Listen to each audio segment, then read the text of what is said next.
नमस्कार दोस्तों, आपके अपने YouTube चैनल जीके फास्ट में आपका स्वागत है। दोस्तों, आज हम एक नए टॉपिक के साथ चर्चा करेंगे जिसका नाम है स्थानीय स्वशासन।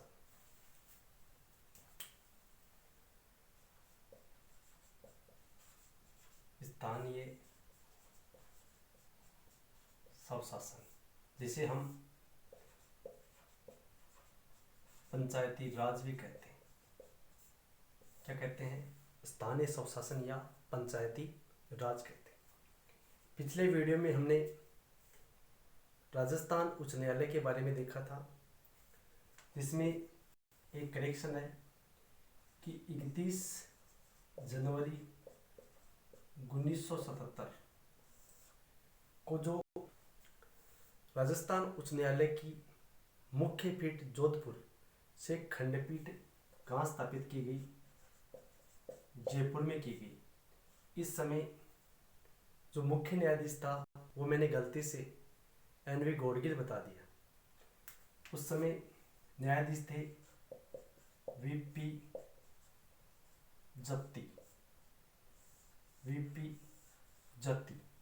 ध्यान रखना, ये थोड़ा सा करेक्शन कर लेना, क्योंकि वहाँ पे मैंने एनवी गोडगिल बता दिया था, तो ये थोड़ा सा ध्यान रखना, ये बिल्कुल सही। अब हम बात करते हैं स्थानीय स्वशासन की, कि स्थानीय स्वशासन की स्थापना भारत में कैसे हुई, किन परिस्थितियों में हुई। तो स्थानीय स्वशासन को पंडित जवाहरलाल नेहरू ने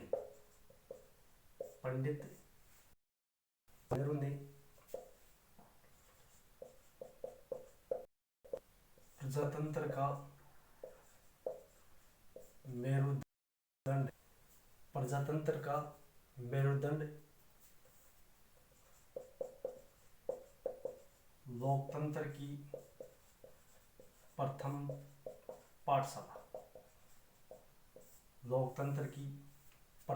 पाठशाला, प्रजातंत्र का मेरुदंड या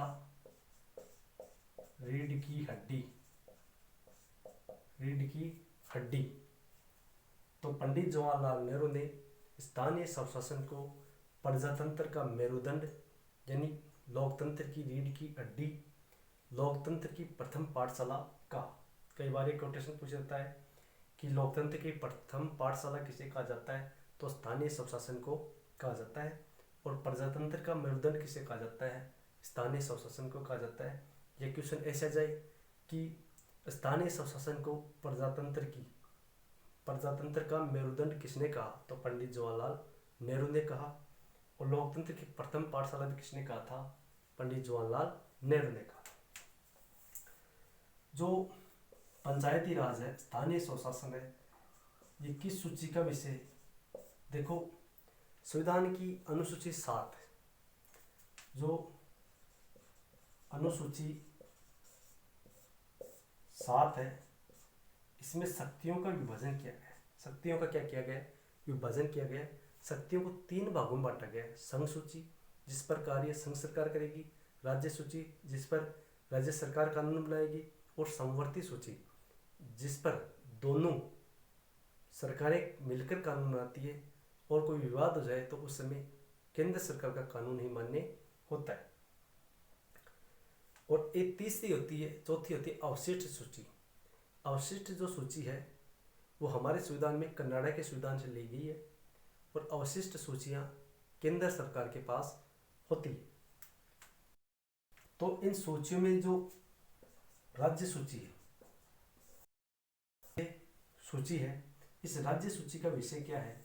स्थानीय स्वशासन। क्वेश्चन आ जाए कि स्थानीय स्वशासन किस सूची का विषय है, तो आपका जवाब होगा कि ये राज्य सूची का विषय है। इसके अलावा हम देखें तो 1882 में भारत का गवर्नर जनरल लॉर्ड रिपन था। कौन था गवर्नर? उस समय गवर्नर लॉर्ड रिपन थे। लॉर्ड रिपन यानी उस समय भारत के viceroy of governor general Lord Ripon थे। इस लॉर्ड रिपन ने क्या किया कि स्थानीय स्वशासन के लिए एक प्रस्ताव पास किया। क्या किया?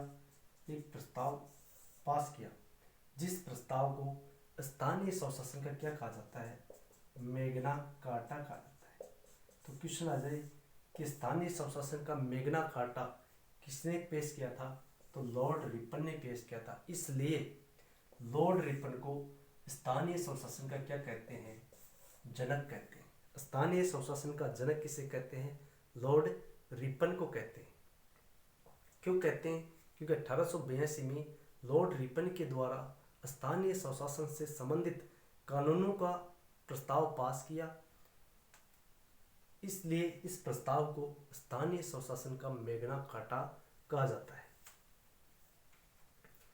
इससे आगे अपन बात करें तो 1870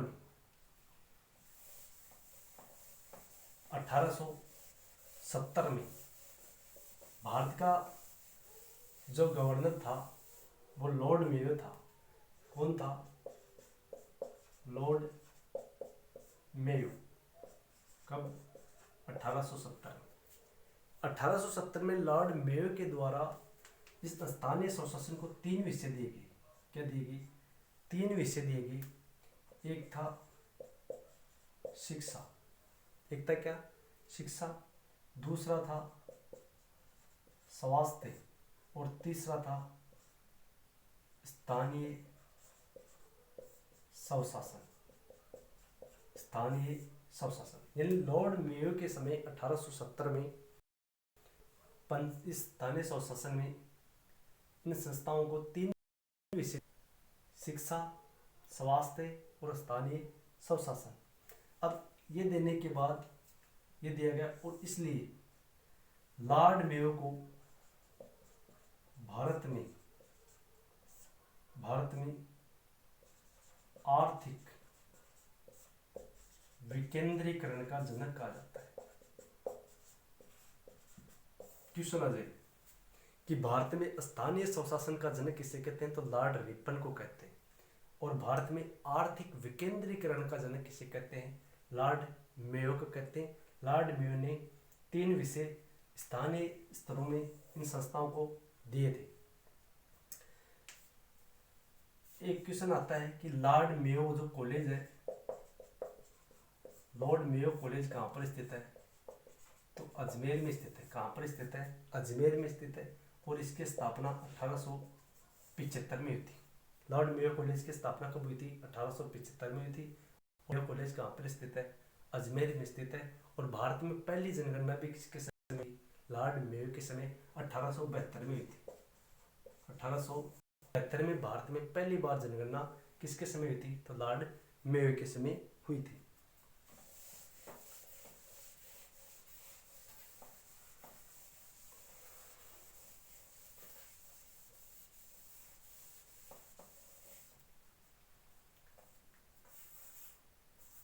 स्थानीय स्वशासन को, स्थानीय जो स्वशासन है इसे 2 भागों में बांटा जाता है। कितने भागों में बांटा जाता है? 2 भागों में बांटा जाता है।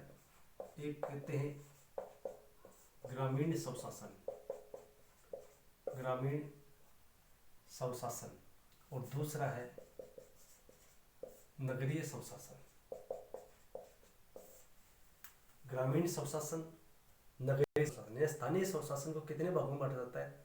2 भागों में बांटा जाता है। एक ग्रामीण स्वशासन और दूसरा है नगरीय स्वशासन। सबसे पहले हम देखते हैं कि ग्रामीण स्वशासन क्या है और नगरीय स्वशासन क्या है। तो सबसे पहले हम देखें ग्रामीण स्वशासन के बारे में। ग्रामीण जो स्वशासन था इसका उल्लेख संविधान का जो अनुच्छेद है, संविधान का अनुच्छेद आर्टिकल 40 में इसका उल्लेख है। यानी संविधान के अनुच्छेद 40 और भाग 4 में किसका उल्लेख है? ग्रामीण स्वशासन का उल्लेख है, जिसे पंचायती राज भी कहते हैं। अब गांधी जी की प्रसिद्ध पुस्तक पुस्तक थी my picture my picture of my picture of my picture of free India, my picture of free India यानी मेरे स्वतंत्र भारत की तस्वीर। ये गांधी जी की एक पुस्तक थी, प्रसिद्ध पुस्तक थी, जिसमें जो ग्रामीण स्वराज्य है, कौन सा स्वराज्य, ग्रामीण स्वराज्य, इस ग्रामीण स्वराज्य की व्याख्या की गई, मांग की गई, यानी गांधी जी के द्वारा ग्रामीण स्वराज्य की मांग की गई। और गांधी जी ने इस पुस्तक में कहा कि भारत की आत्मा गांव में निवास करती है और गांव का विकास होगा तो देश का विकास होगा। इसलिए गांधी जी ने पहली बार अपनी पुस्तक my picture of free India में ग्रामीण स्वराज्य की अवधारणा दी थी। अब क्वेश्चन कई बार पूछते हैं कि जो शब्द है, कौन सा शब्द है, स्वराज्य शब्द, इस स्वराज्य शब्द का प्रयोग सबसे पहले किसने किया था? तो स्वराज्य शब्द का सबसे पहले प्रयोग स्वामी दयानंद सरस्वती ने किया था, स्वामी दयानंद सरस्वती ने किया था। दूसरी बार प्रयोग इसका 1895 में बाल गंगाधर तिलक ने किया था अपने स्वराज्य विधेयक में। स्वराज्य विधेयक में बाल गंगाधर तिलक ने भारतीयों के लिए संविधान की मांग की थी और तिलक ने कहा था स्वराज्य मेरा जन्मसिद्ध अधिकार है, मैं इसे लेकर रहूंगा। तो दूसरी बार स्वराज्य शब्द का प्रयोग किसने किया था? बाल गंगाधर तिलक ने। और सबसे पहले स्वराज्य शब्द का प्रयोग किसने किया था? तो स्वामी दयानंद सरस्वती ने। और गांधी जी ने जो स्वराज्य शब्द का प्रयोग किया वो किसके आधार पर किया था? स्वराज्य के लिए स्वराज्य शब्द का प्रयोग किया था। दयानंद सरस्वती ने अपने देश के लिए, यानी स्वामी दयानंद सरस्वती ने यह भी कहा था कि स्वशासन कितना ही बुरा हो, स्वशासन कितना ही बुरा हो, लेकिन वो विदेशी हुकूमत है उससे कई गुना अच्छा है। अब हम देखते हैं स्थानीय स्वशासन से संबंधित कुछ प्रमुख समितियों की। तो प्रमुख समितियां कौन कौन सी ग्रामीण स्वशासन में आई? तो प्रमुख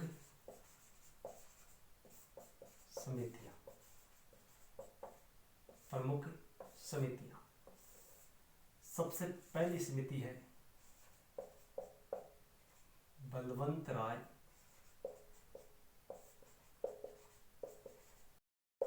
मेहता समिति। बलवंत राय मेहता समिति, इसका गठन 1957 में किया गया था। बलवंत राय मेहता समिति का गठन कब किया गया था? 1957 में किया गया था। बलवंत राय मेहता का संबंध राजस्थान के उदयपुर जिले से था। राजस्थान के उदयपुर जिले से बलवंत राय मेहता का संबंध था। ये गुजरात के पूर्व सीएम थे, यानी ये गुजरात के मुख्यमंत्री रह चुके थे। तो इनकी अध्यक्षता में पंडित जवाहरलाल नेहरू के द्वारा बलवंत राय मेहता समिति की स्थापना की गई थी। अब ये स्थापना क्यों की गई थी? तो इसके पीछे कारण है। कारण ये है कि 2 अक्टूबर 1952, तारीख याद रखना, 2 अक्टूबर 1952 को ग्रामीण सामुदायिक कार्यक्रम, ग्रामीण सामुदायिक विकास कार्यक्रम पंडित जवाहरलाल नेहरू के द्वारा शुरू किया गया। यह शुरू किया गया। जब ये असफल रहा तो पंडित जवाहरलाल नेहरू ने ग्रामीण विकेंद्रीकरण, ग्रामीण प्रजातांत्रिक विकेंद्रीकरण के लिए बलवंत राय मेहता समिति का गठन किया गया था।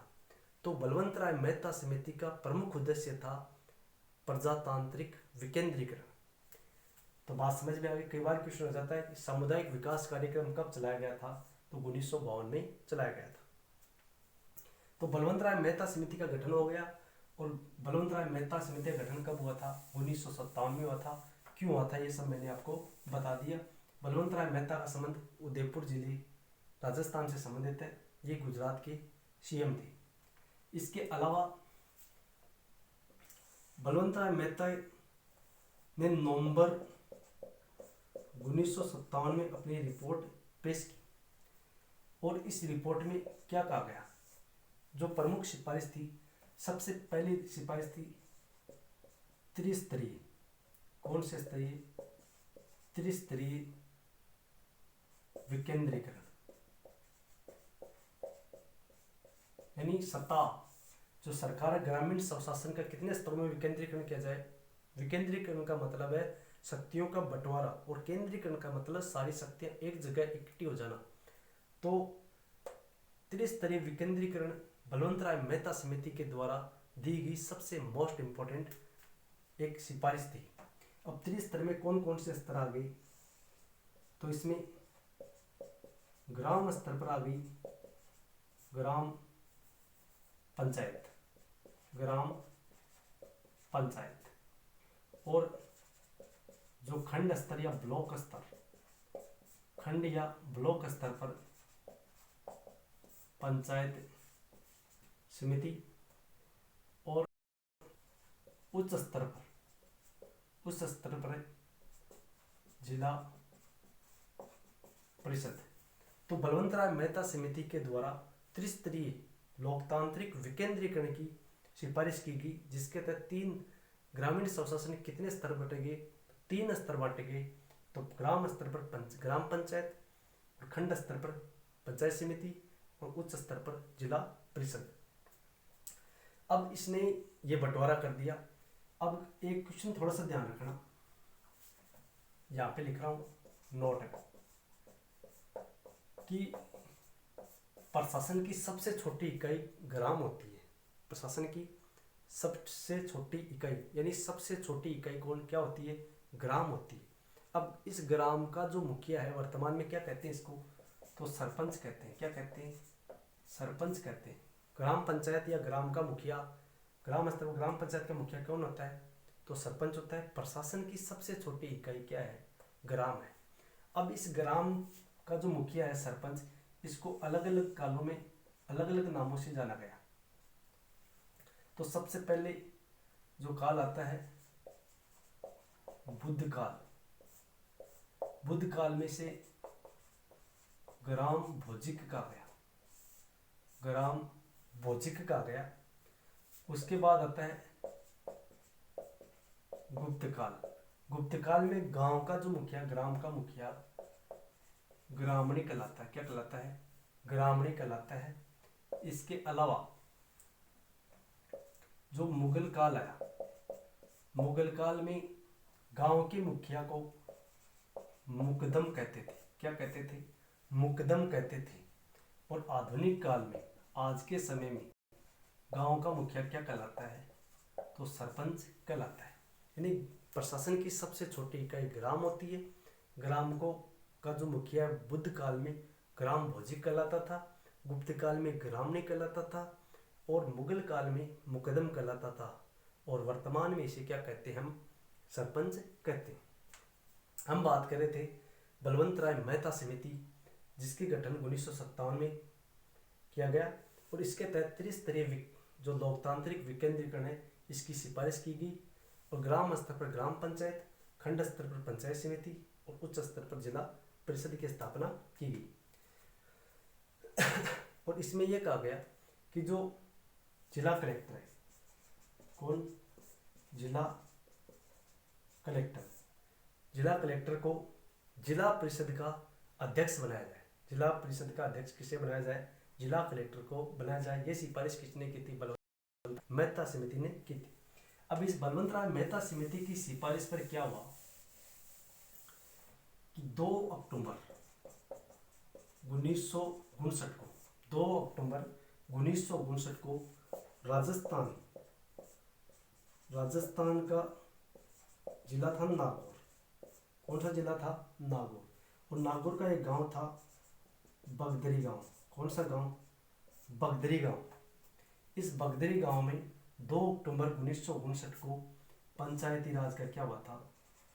श्री गणेश हुआ था। पंचायती राज का क्या हुआ था इस दिन? श्री गणेश हुआ था। क्वेश्चन आ जाए कि भारत में सर्वप्रथम पंचायती राज का श्री गणेश कहाँ हुआ था? तो नागौर के बगदरी ग्राम में हुआ था। अब क्वेश्चन ये पूछ ले कि भारत में सबसे पहले स्थानीय स्वशासन की स्थापना कहाँ हुई थी? तो सबसे पहले भारत में 1919 का अधिनियम आया था। कौन सा अधिनियम आया था? 1919 का अधिनियम, जिसे हम मॉन्टेस्क्यू चेम्सफोर्ड अधिनियम कहते हैं। इस मॉन्टेस्क्यू चेम्सफोर्ड अधिनियम के तहत भारत में सबसे पहले स्थानीय स्वशासन की स्थापना बंगाल में हुई थी 1919 में। अब उस समय 1919 में कहाँ हो गई? बंगाल में स्थापना हो गई। अब बंगाल में स्थापना होने के कारण बंगाल में 1919 में स्थापना हो गई। और उस समय क्या होता था कि जो पंच होते थे, इन पंचों का चुनाव जनता द्वारा नहीं होता था, ये सरकार द्वारा मनोनीत होते थे। तो उस समय पंच क्या होते थे? उस समय पंच मनोनीत होते थे। और आज पंच वर्तमान में क्या होते हैं? निर्वाचित होते हैं। तो हम बात कर रहे थे कि 2 अक्टूबर 1959 को राजस्थान के नागौर जिले के बगदरी ग्राम में पंचायती राज का श्री गणेश हुआ था। जबकि भारत में सबसे पहले 1919 में बंगाल में स्थानीय स्वशासन का श्री गणेश हुआ था। लेकिन आधुनिक भारत की बात करें तो आधुनिक भारत में 2 अक्टूबर 1959 को पंडित जवाहरलाल नेहरू तत्कालीन भारत के प्रधानमंत्री थे। इनकी अध्यक्षता में नागौर के बगदरी ग्राम में पंचायती राज का श्री गणेश हुआ। इस समय राजस्थान के मुख्यमंत्री, राजस्थान के सीएम मोहनलाल सुखाड़िया थे। इस समय राजस्थान में मुख्यमंत्री कौन थे? मोहनलाल सुखाड़िया थे। और भारत के प्रधानमंत्री कौन थे? तो पंडित जवाहरलाल नेहरू थे। पंडित जवाहरलाल नेहरू की अध्यक्षता में पंचायती राज का श्री गणेश हुआ क्या? फिर 2 अक्टूबर 2009 को 2 अक्टूबर 2009 को पंचायती राज को कितने वर्ष पूरे हो गए? 50 वर्ष पूरे हो गए। क्या मनाएगी? स्वर्ण जयंती। कौन सी जयंती मनाएगी? स्वर्ण जयंती मनाएगी। और इस स्वर्ण जयंती की जो उद्घाटन इसमें यहाँ पर कहाँ पर बनाया गया था? तो वही नागौर का बगदरी ग्राम। इस बगदरी ग्राम में पंचायती राज स्मारक बनाया गया। और इस स्मारक का उद्घाटन किसके द्वारा किया गया था? तो सोनिया गांधी के द्वारा इसका उद्घाटन किया गया था। यानी 2 अक्टूबर 2009 को पंचायती राज को 50 वर्ष पूरे हुए। और 50 वर्ष में एक स्वर्ण जयंती समारोह मनाया गया। इस समारोह में पंचायती राज उद्घाटन किया गया। कहाँ पर? बगदरी में। और किसके द्वारा किया गया था? सोनिया गांधी के द्वारा किया गया था। और इस समय राजस्थान के मुख्यमंत्री कौन थे? तो 2009 में राजस्थान के मुख्यमंत्री अशोक गहलोत थे। अब आपसे पूछ ले कि पंचायती राज स्मारक कहाँ स्थित है? तो पंचायती राज स्मारक नागौर के बगदरी ग्राम में स्थापित है। अब एक बात ये आती है कि राजस्थान में, भारत में पंचायती राज की स्थापना तो नागौर में हो गई थी 2 अक्टूबर 1959 को। लेकिन शुरुआत कहाँ हुई थी? तो शुरुआत हुई थी 11 अक्टूबर 1959 को आंध्र प्रदेश का एक स्थान है अनंतपुर में पंचायती राज की शुरुआत हुई थी। जबकि श्री गणेश राजस्थान में हुआ था। तो दूसरा राज्य 2 अक्टूबर राजस्थान, तो आंध्र प्रदेश पंचायती राज की स्थापना करने वाला भारत का दूसरा राज्य था। तो आई होप दोस्तों आपको वीडियो अच्छा लगा होगा। तो वीडियो अच्छा लगे तो अपने दोस्तों में ज़्यादा शेयर करना। पर पहली बार विजिट करें तो चैनल को सब्सक्राइब करना। जब आप और वीडियो को लाइक करेंगे तो हमें मोटिवेशन मिलता है। और मोटिवेशन मिलने के साथ हम अच्छे से अच्छा कंटेंट आपको प्रोवाइड करवा सकें। तो मिलते हैं दोस्तों अगले वीडियो में, तब तक के लिए जय हिंद जय भारत।